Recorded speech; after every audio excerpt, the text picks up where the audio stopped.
Back pain continued. Do I look like I'm on the cover of some kind of like GQ magazine? No. No, thank you very much. Yeah, or like No. New Kids on the Men's Block. Health. Something like that. Like, I gotta make That's a great reference. I like that one. Yeah. So this one is a tough one for me. It's a tough one for all of us. Yeah. I would say the general population is going to have a hard time with it. Basically, listen to what we're saying.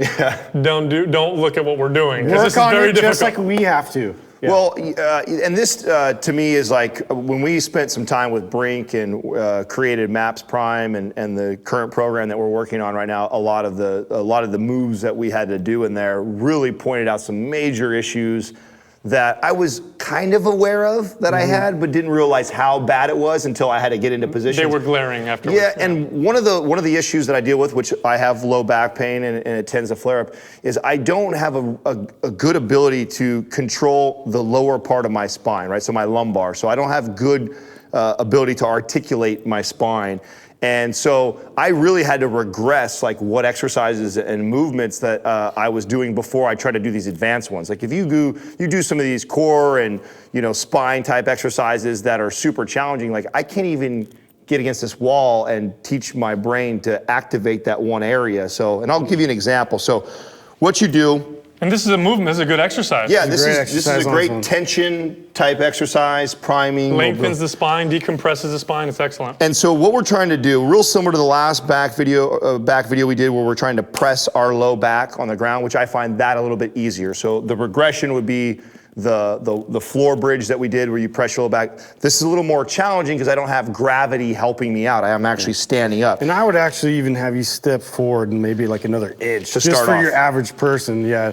And So Justin's having me step away from the wall to start off, and that's going to be a little bit easier because then I can lean against the wall. It's even more challenging to bring up. But now I'm trying to show like this gap. If you can come in here, Doug, and flatten with your shoulders touching the back there. okay, so what I got to do here first before I do that is to tuck my chin, right? You want to touch that nodule nodule. on the back So of your not- head up yeah. against the wall. So most of us are going to have some sort of a forward head because we do everything like this, Yeah, right? that So- alone is hard. Yeah, so that's Yes. already this is challenging just to take the chin and tuck the chin and then to get that nodule back there. So now I'm making the double chin, my chin's tucked.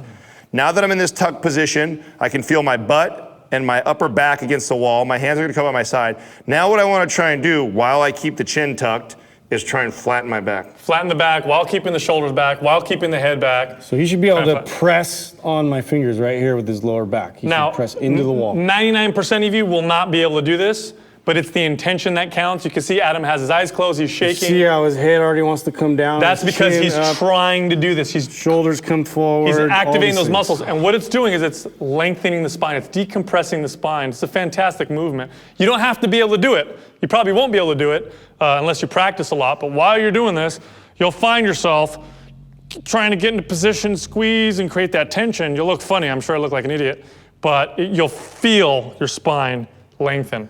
Fantastic movement. It's an excellent movement. Start with the feet out. The further your feet out or get away from the wall, the easier it's going to be. Those of you that don't have as bad of a condition as I have can actually, the goal is eventually, There's a lot of progression. which I'm gonna try and show you the goal, even though I can't do it, is to get my heels against the wall, get to a point where I can bring my wrist, my elbows, everything against the wall, tuck my chin, and then still be able to articulate that low back and Flatten flatten, that back it out. out. Yep. So I'm trying to get myself in that position. So 90 degrees, chin tucked, shoulders against the wall, butts against the wall, heels against the wall, and then from that position be able to activate that low. Activate that, keep the hands back. Mm-hmm. I mean, And then press up and keep in contact. I mean, yeah, we've definitely set sort of a standard. We put it in our Prime program, right? So this is one way that we can decide, where that sort of breaks down for you, and we can kind of assess like what may be part of that movement we should focus on the most. This is one part of that movement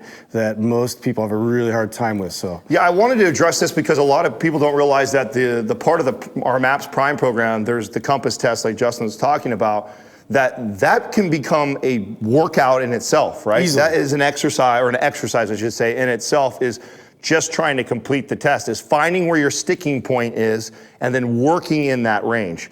Not trying to go beyond it just to perform the movement, which is the mistake. So most Yeah. people, they see Spend our compass time in test patterns. and then they're just So I can do that, I'm doing it because they're just going through the motions, but what's happening is you have all They're this. losing the points of contact, the tension's not right. Yeah. So what you want to do is regress it, get to that point, like I said, put the feet out in front of you, butts against the wall, hands against the wall, tuck the chin, nodules against there. Now from here, I'm just trying to flatten that back. And I can't even get the back completely flat without the head coming and the shoulders coming forward.